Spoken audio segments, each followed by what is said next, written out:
So what we're going to be looking at here in the beginning today for the next couple of weeks is this second major period, and that's the age of the Christian Roman Empire. This is where the church and the state are going to become one. And it's a very interesting way that this happens with good and bad things around it. So this is from AD 312 to 590. And again, I'll be using Shelley's just a descriptive paragraph of this whole period from 312 to 590 AD. And he says, the Emperor Constantine is one of the major figures of Christian history. After his conversion, Christianity moved swiftly from the seclusion of the catacombs to the prestige of palaces. The movement started the 4th century as a persecuted minority.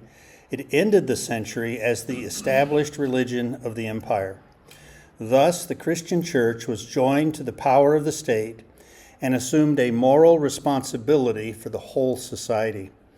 To serve the state, the church, refined its doctrine and developed its structure.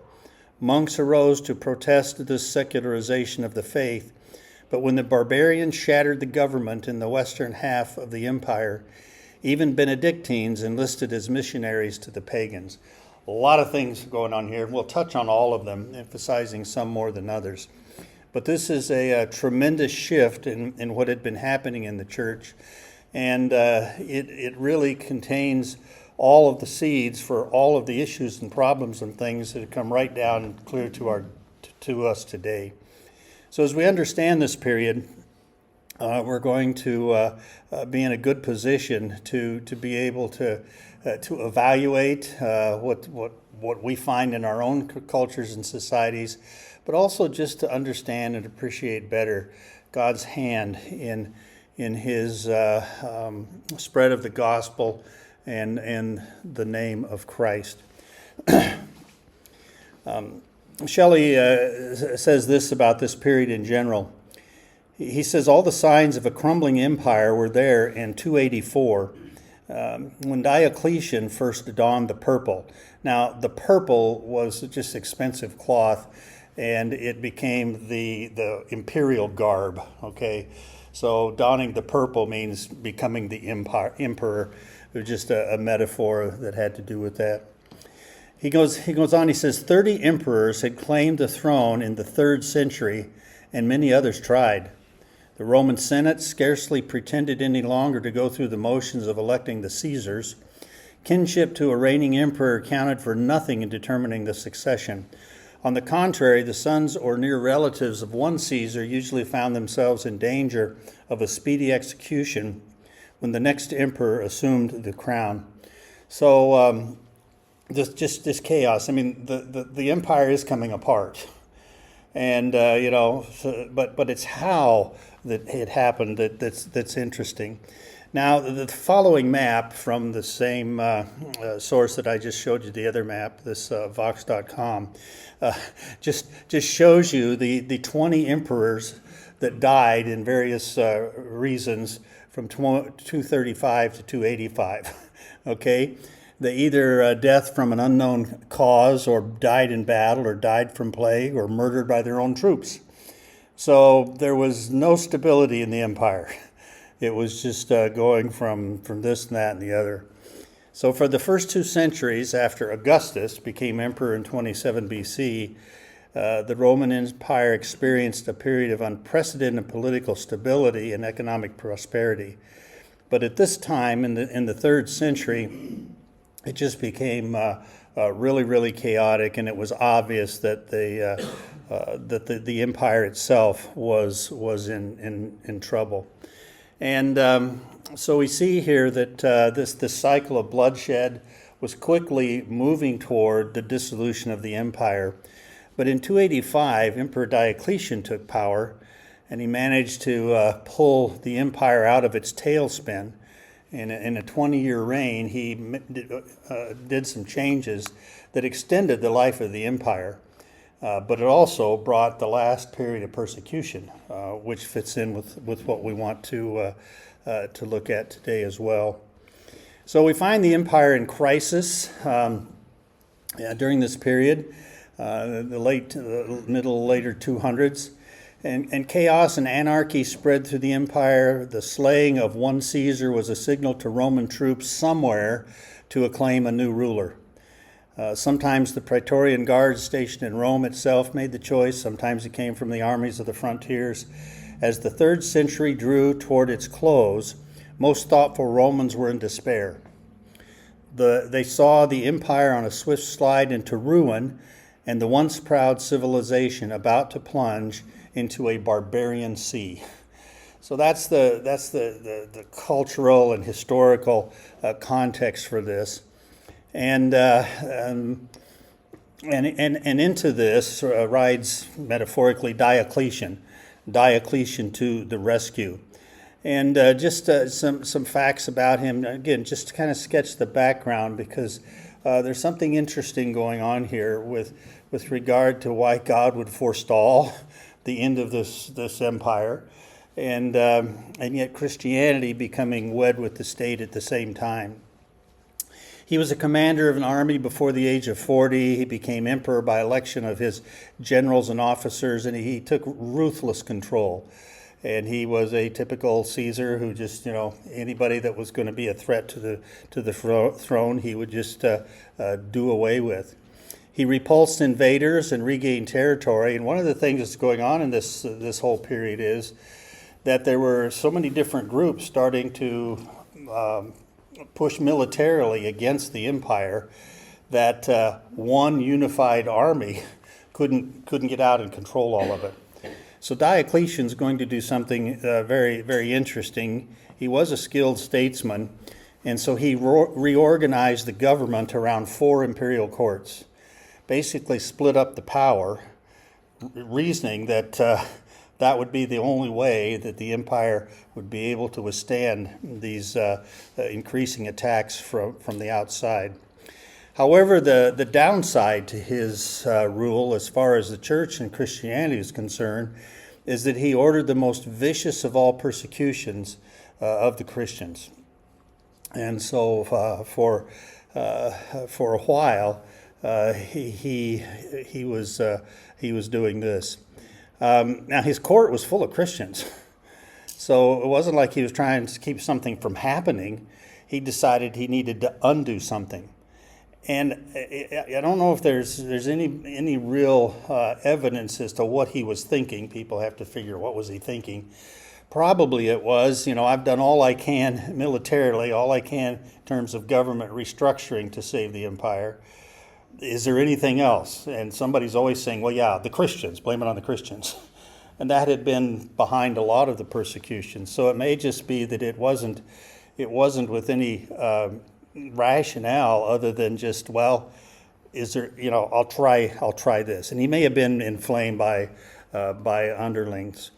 But he purged the army of Christians. He gave edicts to destroy church buildings, to prohibit Christian worship, to burn the scriptures. Bishops were rounded up, imprisoned, tortured, and many were killed. So this really was a terrible act of persecution, and persecutions had kind of stopped for a while up to this point. And then on his retirement in 305, Galerius continued these persecutions. He was even more intent on the complete extermination of Christianity. So that's the political, spiritual, social, military, governmental complex that's going on at this time. And this, just to talk about Diocletian, how do I keep this thing together? He divided the whole Roman Empire into 4 districts. You can see the one here, Britain and Gaul, now France, Spain, North Africa, Italy, the 3rd one, and then the 4th one. But notice that he divided them between 2 Augustus and 2 Caesars. Now, the terms here, Augustus and Caesar, aren't names, they're titles. And so the Augustus was the chief ruler. A Caesar would be somebody who was kind of in line. And so he said there's going to be 2 co-equal senior emperors, himself being one, and then 2 co-equal junior colleagues. And so it just kind of shows what he's doing. And it really was wise, because it took away some of the competition, took away some of the doubt, took away some of the suspicions that the various people who could ascend to the throne would have. But after his death, it becomes kind of a bloody tournament to see who would take over chief control. But it does set up the whole thing for the situation of Constantine to come into power. And this map again shows how the empire was divided up into these four quadrants with two co-equal senior emperors called Augustus, Maximian, and Diocletian, and then the two co-equal junior colleagues who would take over from one of these as they would die, Constantius, and that's Constantine's father, and then Galerius. And just bear with me in this purely historical thing, because it has nothing to do with the church immediately. But it just brought to my mind what Paul says recorded in Acts 17 when he's talking to the philosophers on Mars Hill, and he basically talks about God not being apart from history but being involved in it. And he says in Acts 17:26 that God has made from one blood every nation of men to dwell on all the face of the earth, and has determined their pre-appointed times and the boundaries of their habitations, the boundaries of their domains. And as I was thinking about that, I thought, God was doing something in this. Now, I don't pretend to be able to figure out what it was, okay? But he was doing something. There's just some unusual things going on here. Some things that actually probably were good for Christianity, but some things obviously that weren't, with like regard to another realm of persecution. But it occurs to me that in light of the fact that Rome wasn't facing just one enemy, but a multiplicity of enemies, he may well have been just setting it up so that when Rome was gone as the chief and only power, or such a situation where it would be breaking down into nations, that those nations and those situations would be prepared for him to bring the gospel in. But it's just something that's unusual that happens at this point. But it's right when we're at this very critical time of the relationship of Christianity and the state. Well, following Diocletian, we find Galerius writing to the rescue, in quotes. And Shelley says this about this segment. He says, the pagans themselves, however, were sickened by so much bloodshed. That's talking about the persecutions of Diocletian and then Galerius. The other new Augustus, Constantius Chlorus, in far-off Britain, who had never pushed the persecution very hard in the district of Gaul, suspended all measures against the Christians and began to show them signs of favor. So in 311, on his deathbed, Galerius realized that his attempt to do away with the upstart religion had failed. Thousands upon thousands of terrified Christians had, to be sure, recanted, but other thousands had stood fast, sealing their faith with their blood. So, he was not able to bring all the Christians back into the fold of Roman paganism. And that would have been the misguided thought of Roman rulers, I suppose. But in fact, the church was still there. It was still strong. And Shelley continues, the effect on public opinion throughout the empire was tremendous. Even the throne could no longer take the risk of continuing the torturing, maiming, and killing. So in his last official act, Galerius reluctantly, grudgingly issued an edict of toleration, and for all practical purposes, the last and worst persecution of Christians by Rome came to an end. So this didn't make Christianity the state religion. That's actually going to be some decades here in the future from this. But we see here that this then sets the stage for the arrival of Constantine, who does have some far-reaching impact upon the church in this period. And so when this whole thing kind of comes apart, Constantine is the winner, and he's able to solidify the whole of the Roman Empire, as you can see here in the various colors This just shows that he moved in this area, which was what his father had been over. Takes Italy and North Africa, then moves here into this section up from Greece, and then the whole rest of the east. So by 324, he controls the whole of all of this. He's the sole emperor. One of the interesting things he does is he creates a new imperial capital at Byzantium, which is right here. And then he moves there and names it Constantinople after himself. Okay, and so a change here. Instead of being in Rome, he sets up his empire in Constantinople, and that Eastern Roman Empire would endure long after the West has fallen. But he's considered Rome's first Christian emperor, because of what he did. He took the throne, he began the transformation of Rome into a Christian empire, and while some subjects resisted, the change ultimately stuck. And so from this point on, Christianity becomes the dominant religion in Europe for the next 1500 years. So we need to think just a little bit about Constantine, and just to kind of see was it basically good for the church or basically not good for the church. So he comes to the rescue. I have question mark, question mark, question mark, question mark. He might have rescued some things, but he does come in for some big criticism. He was the illegitimate son of a Roman military leader and a Christian freedwoman. And the story goes, and this is a dream he communicates, so take it with a grain of salt. Nobody is there to see this in the sky, but he says he was on a military campaign. He was nearing Rome, going to defeat his enemies and take over complete control. And this would have been around 310 or 311. And he sees in a sign this symbol. Looks like an X and a P, but that's actually a key and a rho, which are the first two letters of the Greek word Christos, for Christ. And so he reportedly sees this sign in the sky with the words or the message, "In this sign, conquer." In other words, go forth in the name of Christ, and you will conquer. And so he does defeat his rival Maxentius at the Battle of the Milvian Bridge over the Tiber River on the way into Rome, and conquers him and draws together the eastern and western parts of the empire by 324. So the legend has it that he went forth and conquered in the name of Christ. Whether or not he did, it was providential that God was putting him in this place and was going to use for good or for ill whatever he did.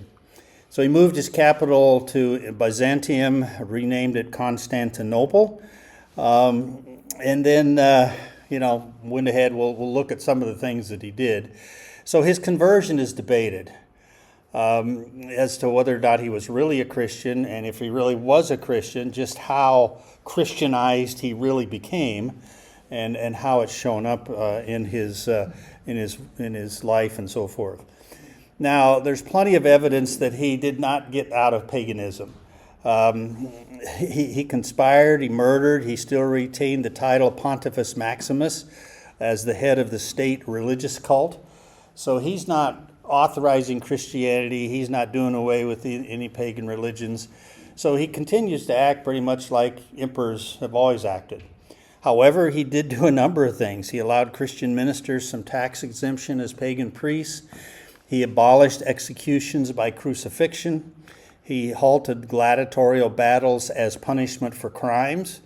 And he made Sunday a public holiday. So there were many things he did which did favor the church, which did show a positive toward Christianity. So he's just a very, very, very interesting guy. So we have here then in the movement toward the church becoming united with the empire. First of all, the Emperor Galerius in 311 issuing the edict granting toleration. In 313, Emperor Constantine grants total freedom to Christianity via the Edict of Milan. Now, most people hear Constantine and they say he's the guy that made Christianity the state religion. He's not. He was a key figure in that transition. But all he did at this point was simply grant total freedom to Christianity. And that was an edict at Milan. In 324, he has, gained the whole of the empire. And 324, Christianity by then has become the officially favored religion of the empire.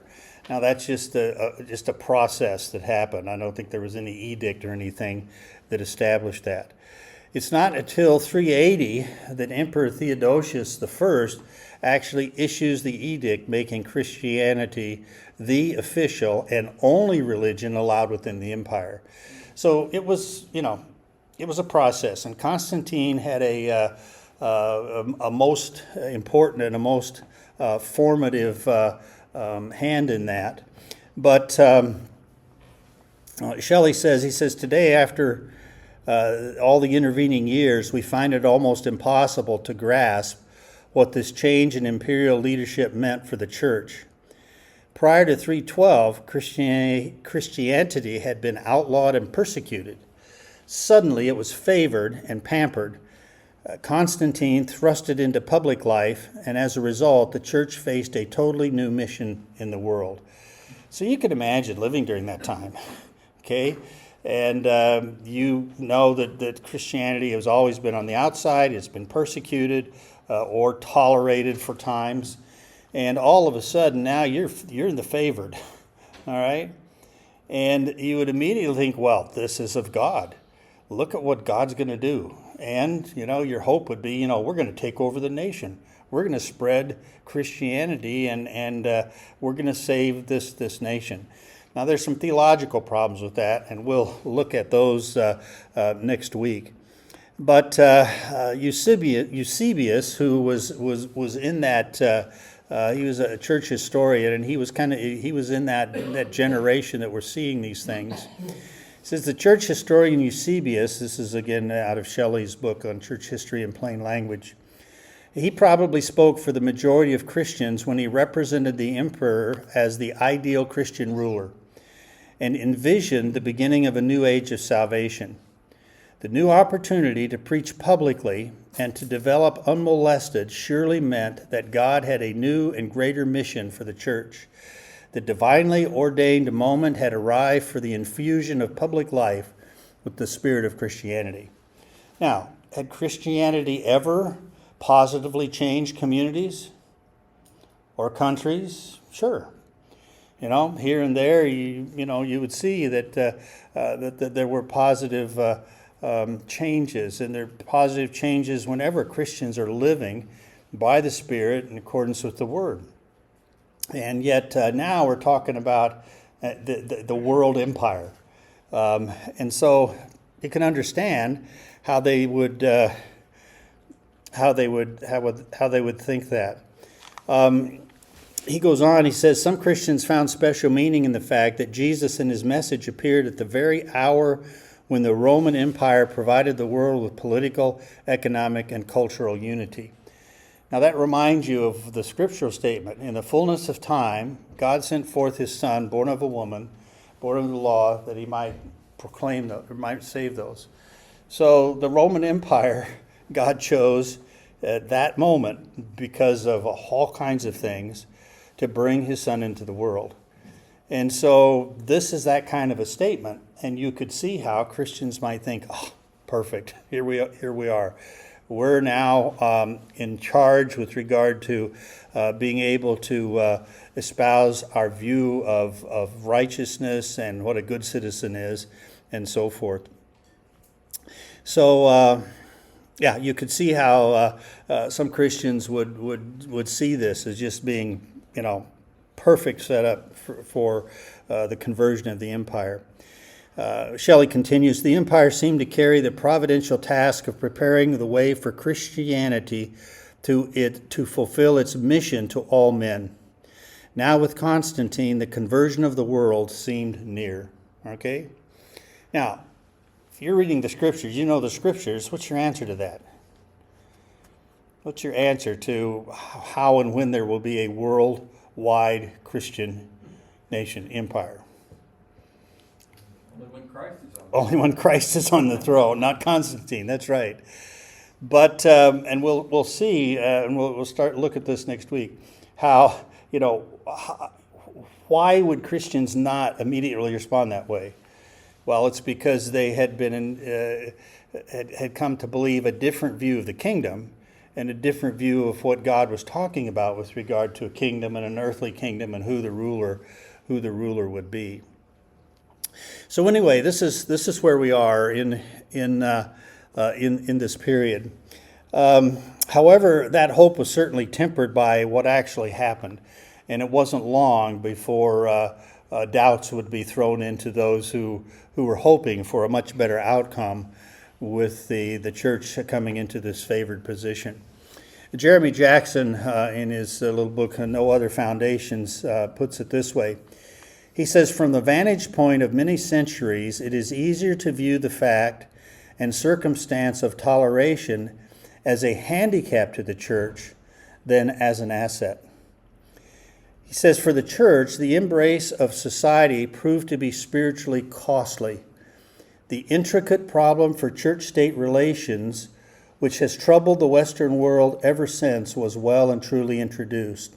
Specifically, when the church was not only made the state religion, but its rivals were denied toleration, Christianity was dealt a body blow.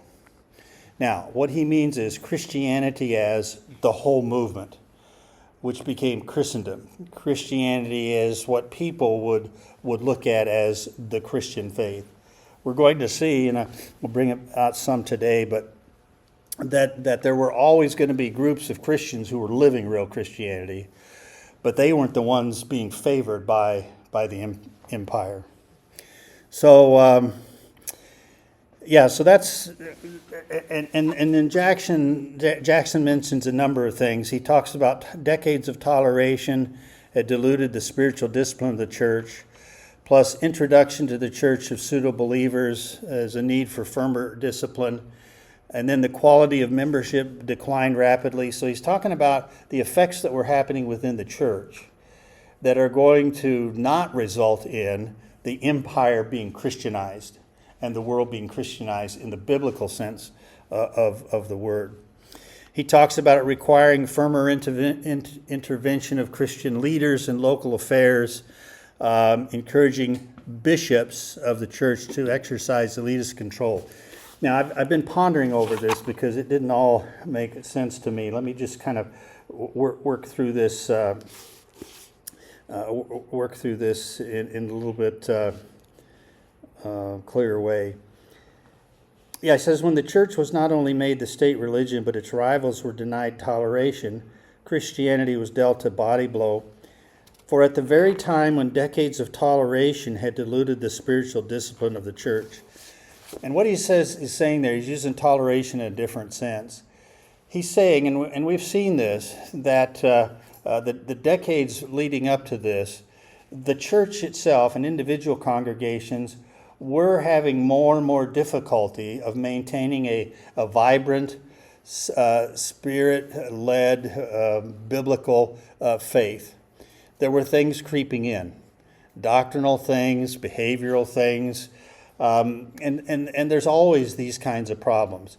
We've talked earlier about some of the heresies that came in. We've talked about some of the excesses that were happening, and how there's always problem with a local congregation maintaining its holiness, its practical separation to God, and its practical dependence upon and being filled by the Holy Spirit.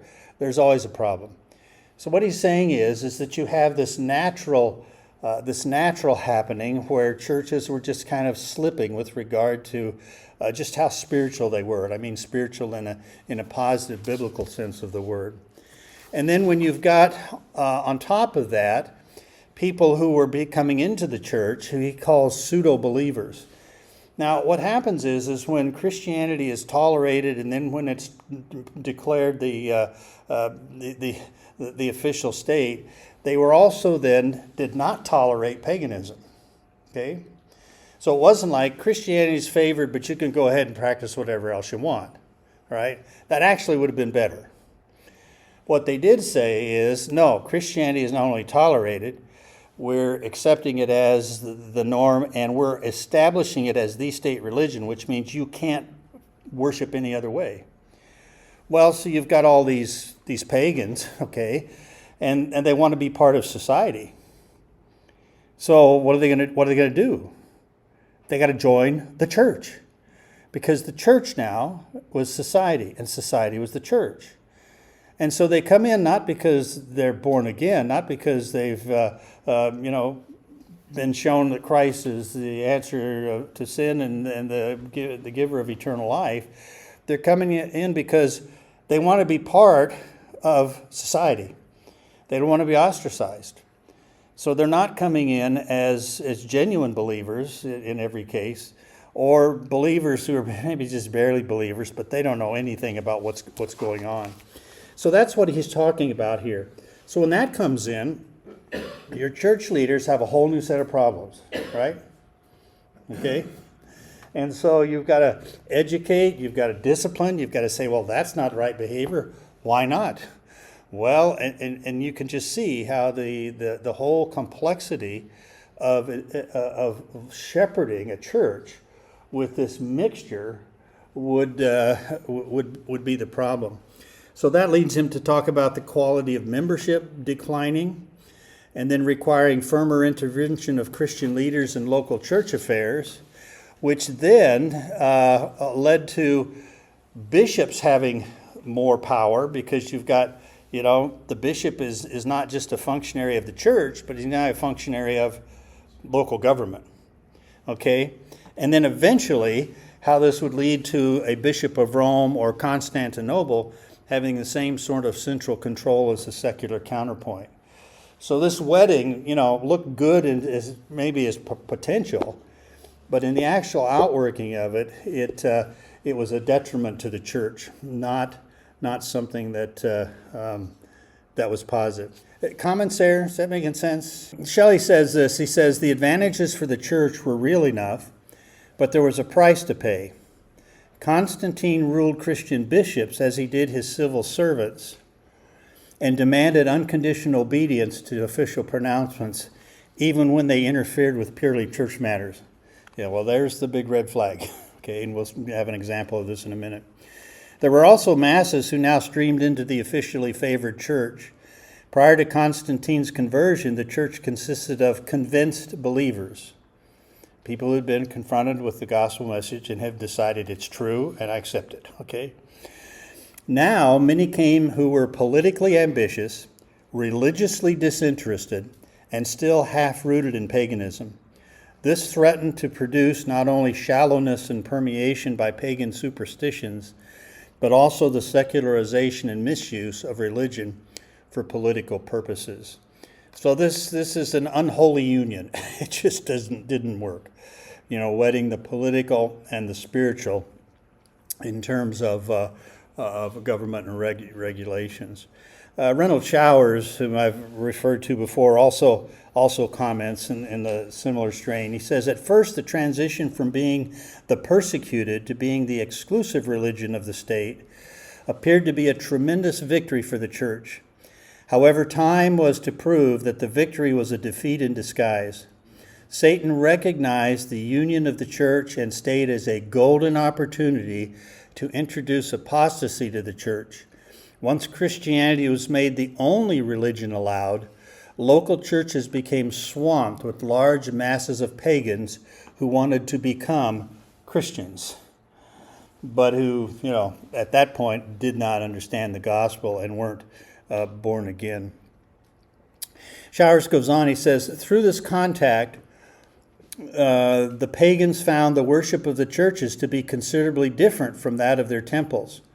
Whereas the pagans had bowed and prayed to images of their gods, goddesses, and national heroes, the churches had no images. The pagans had had one goddess whom they adored as the Queen of Heaven. They also had had numerous heathen festivals, blood sacrifices, and priests. The churches had none of these. Because of these differences, the church seemed irrelevant to pagans. And so what's the temptation for the church? To become what? Relevant. To become relevant. And how do you become relevant? Well, you become a seeker-driven church. You change things that would bring them in, and then we'll get them changed. But the problem is it ends up diluting and perverting rather than actually winning. And so you can see here how the very real issues. Karen supports this idea, looking back at the steps by which Christianity, a despised sect with small numbers, became the official religion of the mighty Roman Empire. One might well believe, with the advantage of a perspective of time, that this victorious march was detrimental to the church. And here's the statement that he follows that up with. He says, "It is true that Christianity had raised the moral tone of society, so that, for example, the dignity of women was given more recognition in society. Gladiatorial shows were eliminated. Slaves were given milder treatment. Roman legislation became more just, and the spread of missionary work was speeded up. But the church also found that while there were advantages to close association with the state, there were also marked disadvantages. The government, in return for position, protection, and aid, demanded the right to interfere in spiritual and theological matters. Constantine at Arles in 314 and at Nicaea 325 arrogated to himself the right to arbitrate the dispute in the church, even though he was only the temporal ruler of the empire. The long, vexatious problem of the struggle between the church and state had its beginnings in this era. Unfortunately, the church, when it gained the power, too often became as arrogant a persecutor of paganism as the pagan religious authorities had ever been of the Christians. And that's one of the saddest things of church history. He continues, "It would appear on balance the rapprochement between church and state brought more drawbacks than blessing to the Christian church." So now I'm going to start. We're not going to get into all of these, but I've got three examples of this whole problem. One is the Constantine and a council on Arianism, and then a thing by the name of Priscillian, and then Augustine and the Donatists. But we'll just look at this one. What we see here is there was a guy by the name of Arius who denied the deity of Christ. He's down in Africa. He was elegant. He was forceful. He got a leading or following. And so this became a problem. It's basically the denial of the Trinity, and this is something that was in the churches. They were talking about it. They were debating it, and the whole problem is the Trinity didn't always set well with pagans. They were worshiping one God or many gods, but not one God who is more than one, one and three. So it had all kinds of tenets to it.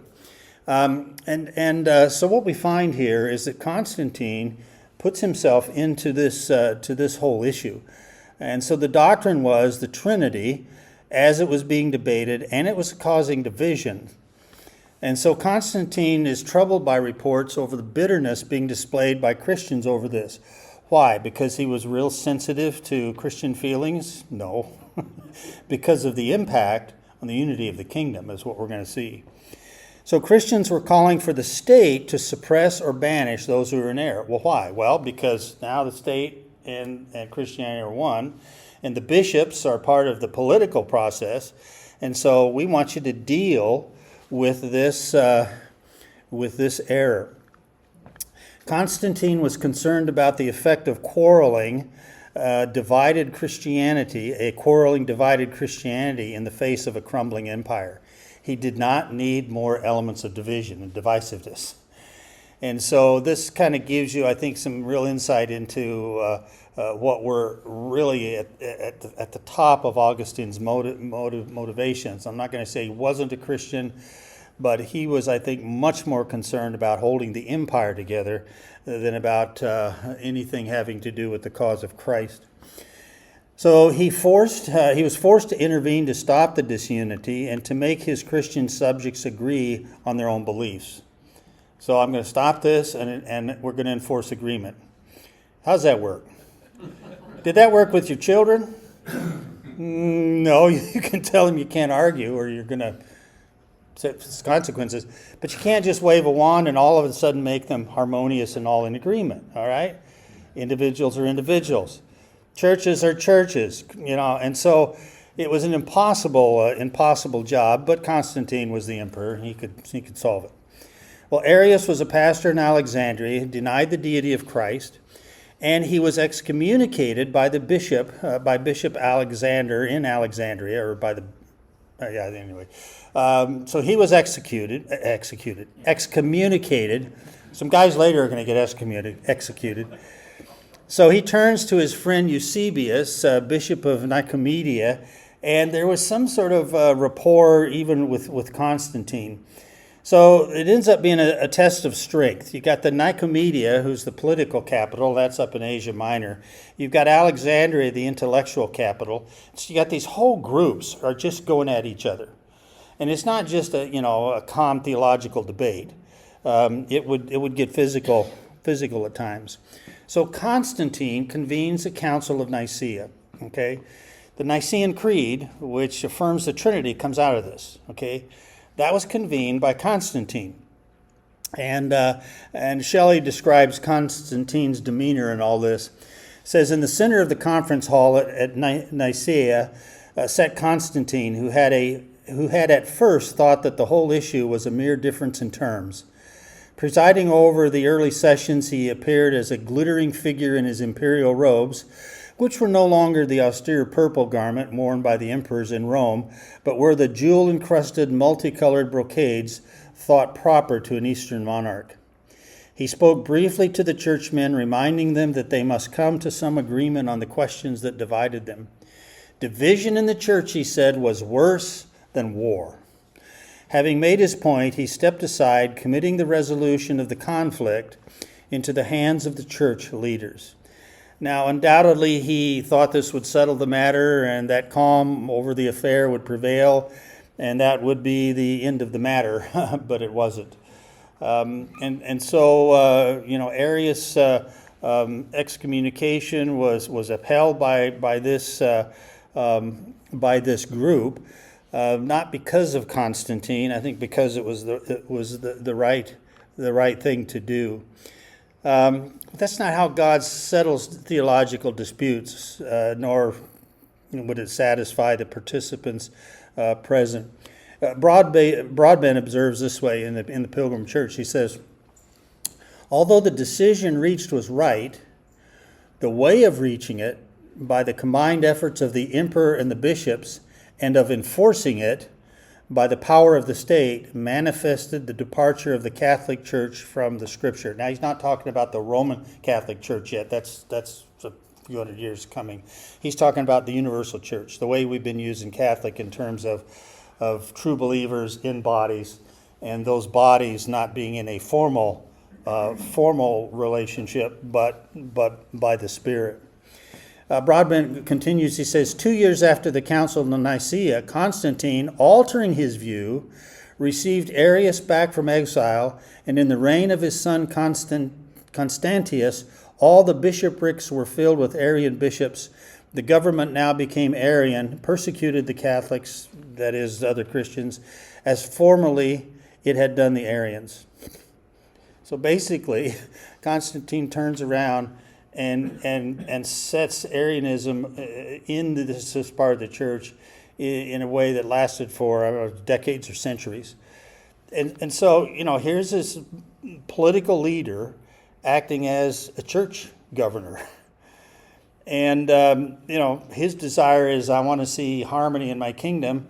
and his misguided enthusiasm is, and they will see the sense. They'll just make the decision. Well, Caesar could bring that kind of a resolution in other matters, because if you didn't do it my way, we'll just put you to death. And that gets that bad in the church, but it was just a situation that did not work. And so there's another council that we'll look at next week when we'll start to look at this.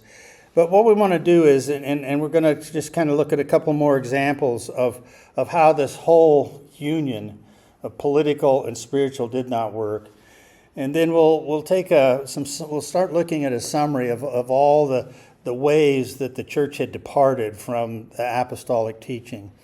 And those will actually give us the outlines of every kind of problem all the way down through the next 16, 17, over 100 years in church history.